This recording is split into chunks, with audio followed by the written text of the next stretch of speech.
Welcome back गोडो family. लगभग 3 महीने बाद इस चैनल पे आने के लिए।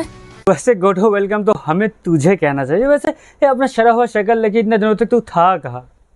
तू ही गेस करके बता, मैं कहा था।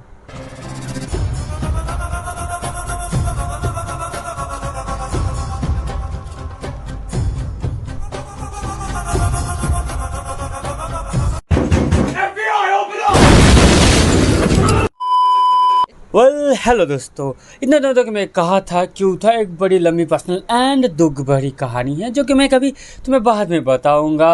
अभी के लिए बस तुम इतना समझ लो, मैं एक रियल लाइफ गेम जिससे मैं फंसा था।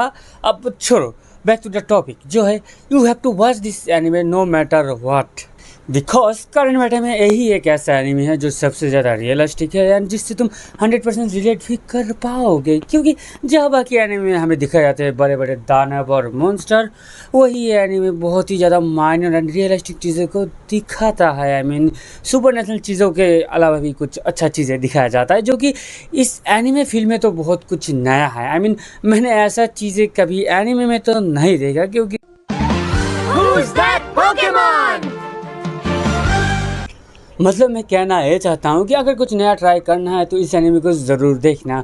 और एक बार बताना चाहता हूँ कि इस एनिमे को देखते वक्त हमें बहुत बार लुकिज्म का याद आएगा, क्योंकि इसका हीरो और लुकिज्म के हीरो बिल्कुल एक ही जैसा दिखता है और इसका सोर्स मटेरियल भी लगभग एक ही जैसा। आई मीन कहानी का सोर्स मटेरियल एक बुली सा बच्चा रहता है और उसे फेमस बनाया दिया जाता है, लेकिन इसका स्टोरी अलग है।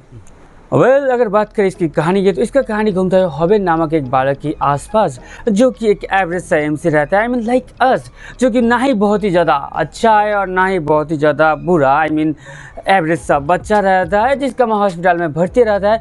लौंडा अपना खर्च चलाने के लिए पार्ट टाइम जॉब करता है, जब तक ना उसका किस्मत बदलता है।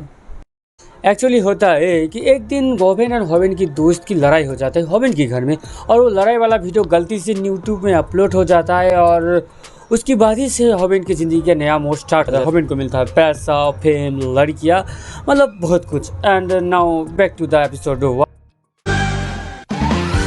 I'm Itachi Uchiha of the Leaf once again.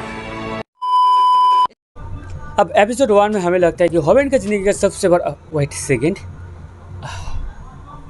होता है मैं वो गलती से कुछ देख रहा था और ईयरफोन आ गया था।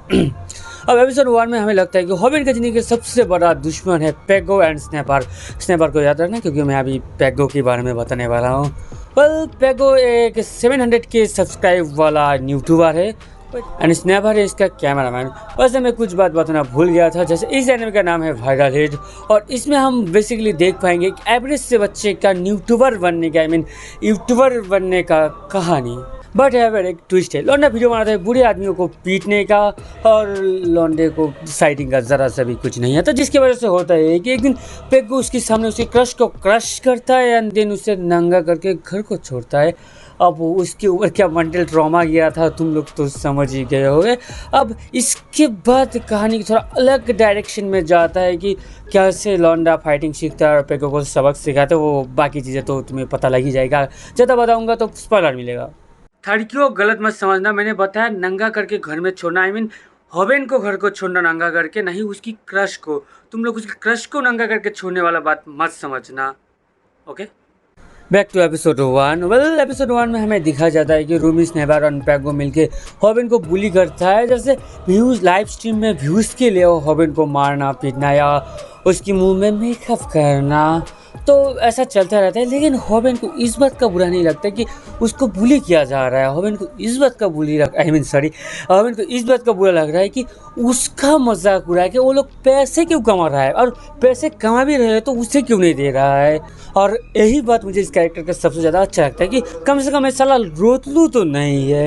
एंड देन बुली होने के बाद उसके दिमाग में एक ख्याल आ रहा है कि ये लोग अगर इतना पैसा कमा रहा है तो मैं भी क्यों नहीं एक चैनल खोल लूँ। और चैनल खोल नहीं पाता क्योंकि उसको फिर से बुली होता है, कोई और उसकी डॉक्यूमेंट से चैनल खोलता है।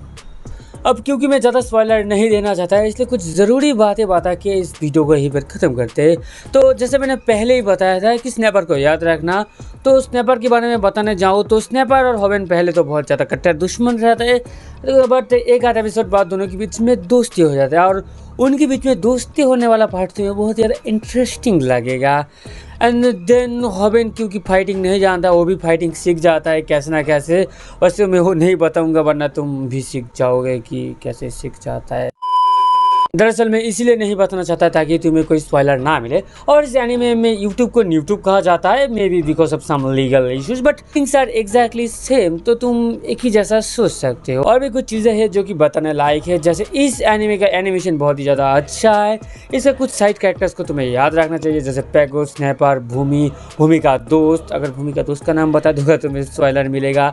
बहुत कुछ बताने लायक है लेकिन तुम्हें स्पॉइलर मिलेगा, इसीलिए मैं नहीं बताना चाहता। लेकिन एक चीज़ ज़रूर बताऊंगा कि इस एनिमे का जो female lead character I mean heroine है, उसका नाम और मेरा दोस्त के क्रश का नाम बिल्कुल सेम है, तो वही और कुछ नहीं। Bye bye. डैम ब्रो, एक गोडो और गोफल मेरा चश्मा लेके आया, अभी तक नहीं दे। अरे मेरा चश्मा वापस करो।